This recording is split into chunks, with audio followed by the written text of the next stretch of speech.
There is a place in the deserts of Pakistan where something enormous waits in the sand. From a distance it does not look built, it looks born, as though the earth itself heaved up 40 great shoulders of brick and turned to face the horizon. For 1,200 years it has stood here, in an ocean of dunes, guarding a road that no longer exists, holding water in a land that has almost none. The people who raised it are gone. The river that fed it has vanished. And beneath it, they say, are passages that no one has been allowed to open. This is Derawar, and the desert has been keeping its secrets for a very long time. To reach Derawar, you must first cross the Cholistan, a desert the locals call Rohi, a sea of red and gold that swallows sound and distance alike. There are no signposts. For hours there is nothing but sand and the shimmer of heat. And then, on the edge of the world, a silhouette. It does not grow slowly the way a mountain does. It simply appears, vast, geometric, impossibly deliberate, rising where nothing else dares to rise. Derawar. Fort is a perfect square, more than a kilometer around. Its walls climb 30 meters into the sky, the height of a 10-story building, and along them stand 40 round bastions, 10 to each side, like a company of giants shoulder to shoulder, refusing to sit down. Each tower is patterned with cut brick, ornament worked into fortification, beauty pressed into something built for war. From miles away, they are the first thing you see, and the last. And standing beneath them you feel it, the strange arithmetic of the place. Everything about Derawar is too big, too tall for the men who would have defended it, too grand for the empty desert around it. It is as if it were built not for people, but for something larger, which is exactly what the old stories will tell you. The history books are precise, and they are extraordinary. The first fort at Derawar was raised in the 9th century, around the year 858, by a Rajput prince named Rai Jajja of the Bharti clan. He built it in honor of a ruler remembered as Rawal de Oraj, and from that name, worn smooth by centuries of tongues, comes the word Derawar. For 800 years it passed through the hands of desert dynasties. Then, in the 18th century, it fell, captured and rebuilt in the form we see today by the Nawabs of Bahawalpur, the Abbasi family, who hold it still. That is the history. But the desert keeps a different account, because the people of the Cholistan look up at those 30-meter walls, at bricks stacked into the sky by hands that had no cranes, no engines, no steel, and they ask the question you are asking now. Who could build such a thing? And the answer, passed down around fires for generations, is not kings. It is giants. A race of builders, they say, taller than any man, who raised the walls before memory began and left them for smaller people to inherit. It is a legend, of course, but stand at the foot of those towers, tilt your head back until the sky tilts with it, and you will understand exactly where the legend came from. Some buildings are so large they refuse to be explained by ordinary people, so the mind reaches for something bigger. But strip away the legend, and the true story of who held Derawar becomes a saga of its own, of dynasties that rose, fought, and vanished into the sand. For centuries the fort was a prize, passed between Rajput clans and desert chieftains, each holding it only as long as their swords allowed. Then, in the early 18th century, a new power rose in the Cholistan, the Daud Putras, a warrior people who claimed their blood ran all the way back to the Abbasid caliphs of Baghdad. Town by town they carved out a kingdom. Chowdhury fell to them, then Sheher Farid, and in the year 1733 they took the greatest prize of all, Derawar itself. From that day the fort became the beating heart of a new realm, the princely state of Bahawalpur, ruled by the Abbasi Nawabs.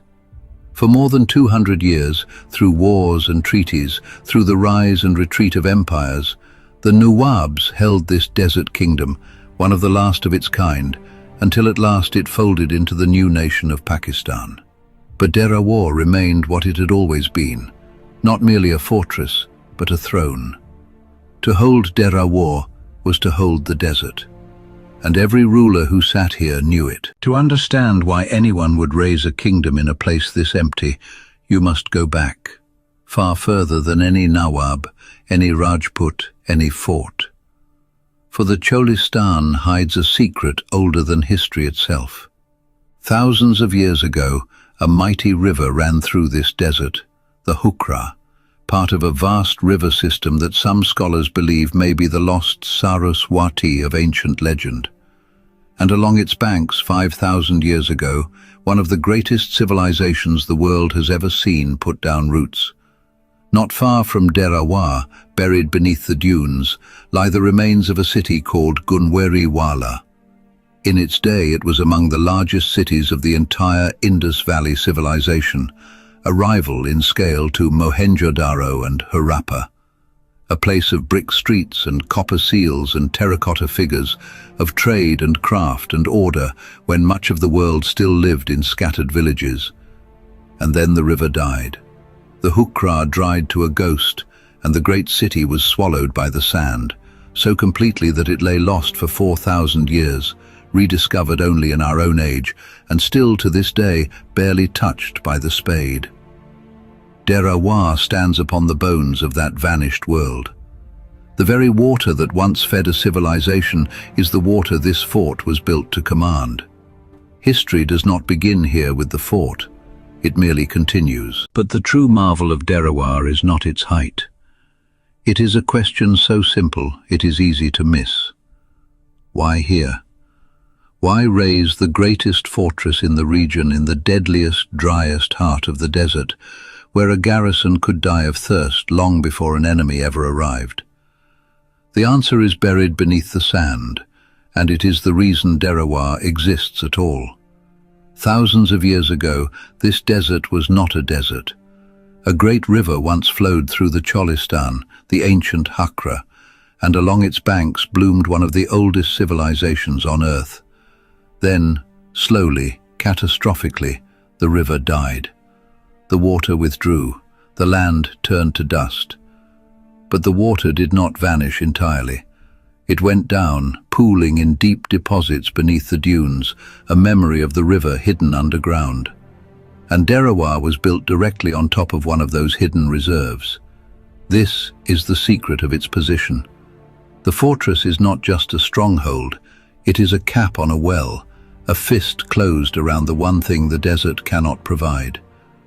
Across the Cholistan, the people mastered this vanished water. They dug tobars, great catchment ponds, and sank wells into the low ground between the dunes, drawing up water with ropes and the patient strength of camels.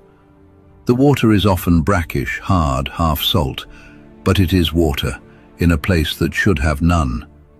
Derawar commanded the deepest and the best of it. Control the water, and you control the desert. Whoever held this fort held life itself for 100 miles in every direction. That is the real engineering marvel. Not the walls, but the reason the walls could stand here at all. For all its silence, the Cholistan is not empty. The desert the locals call the Rohi has been home for countless generations to a people who refuse to let it defeat them. They are herders and nomads, moving with the seasons and the rains, following water across a land that surrenders it only grudgingly. Where the ancient rivers left low ground between the dunes, they dug the tobars, wide, shallow ponds that catch the rare desert rain, and sank their wells beside them, drawing up the brackish water with rope and bucket and the endless patience of camels. Their homes are round huts of mud and thatch, their wealth is counted in livestock, their music and their crafts, the bright embroidery, the ringing camel bells, are famed across Pakistan. And once a year the quiet of the Rohi shatters.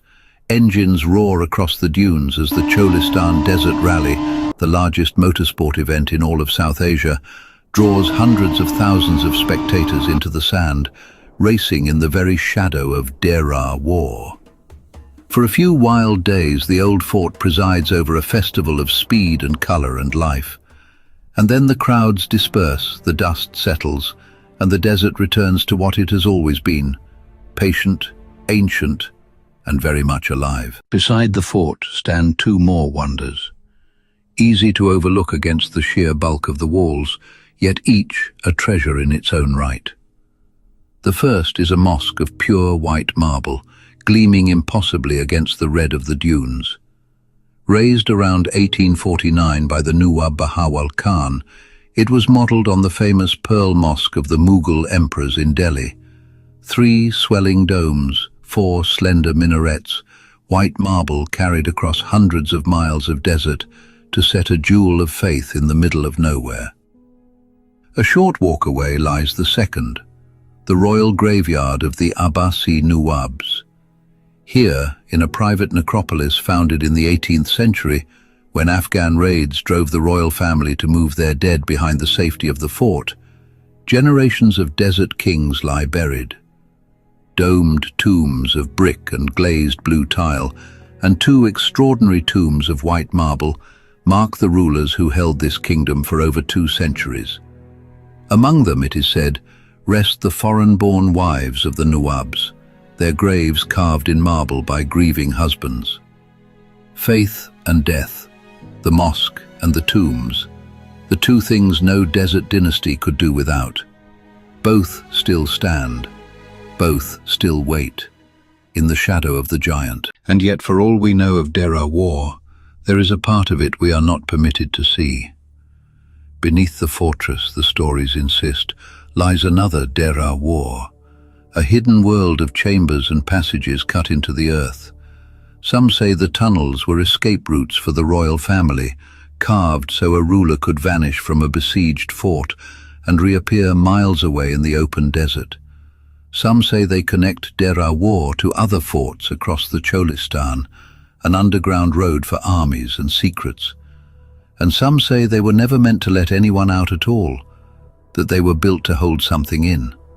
Treasure sealed away by the Nawabs, or something the Nawabs did not care to name. What is certain is this: there are passages below Derawar War, and they are sealed, doorways bricked shut, stairways that descend into darkness and simply stop, openings that the custodians of the fort, generation after generation, have chosen not to open. Why? Perhaps for safety. The desert is patient, and old tunnels collapse. Perhaps because no one truly knows how far they run, or what the sand has done to them in the centuries since the last torch burned down there. Or perhaps the answer is older and simpler than any of that. Some doors, once closed, are meant to stay closed, and Derawar War has been very good at keeping them shut. But the giant is dying. For all its scale, for all its centuries, Derawar War is losing its longest war, the slow war against time. The same desert that hid and sheltered it is now, grain by grain, taking it back. Rain and salt and wind gnaw at the ancient brick. Whole faces of wall have sheared away and slumped into the dunes below. Nearly a third of the great outer wall is already gone. Stand close and you can read the wounds, the crumbling parapets, the towers hollowed and cracked, the ornament dissolving back into dust. For years the fort was left almost to fend for itself, but that at last is beginning to change. Derawar War now stands on the tentative list for recognition as a World Heritage Site, and the authorities have pledged vast sums, hundreds of millions, then billions, to rescue it and its sister forts across the Cholistan before it is too late. Restorers work bastion by bastion, brick by patient brick, racing to hold the walls upright for one more generation. Whether they can win, no one can say. The desert is patient, and the desert is strong. But for the first time in a very long time, Derawar War is not standing alone. Today, Derawar is fighting its slowest battle. Wind and salt and time have gnawed at its towers. Whole sections of wall have crumbled back toward the sand that made them. Restorers work to hold the giant upright a little longer. But the desert is patient, and the desert always wins in the end. Still, it stands. 40 bastions against the emptiness, a cap on a vanished river, a history written in brick and a legend written in shadow. We came looking for a fortress, and we found something stranger. A monument that is too large, sitting on water that should not exist, guarding tunnels that no one will open. The people who built it are gone. The river that fed it is gone. But Derawar remains, enormous, silent, watching the horizon for an enemy that will never come, and keeping, as it always has, its secrets.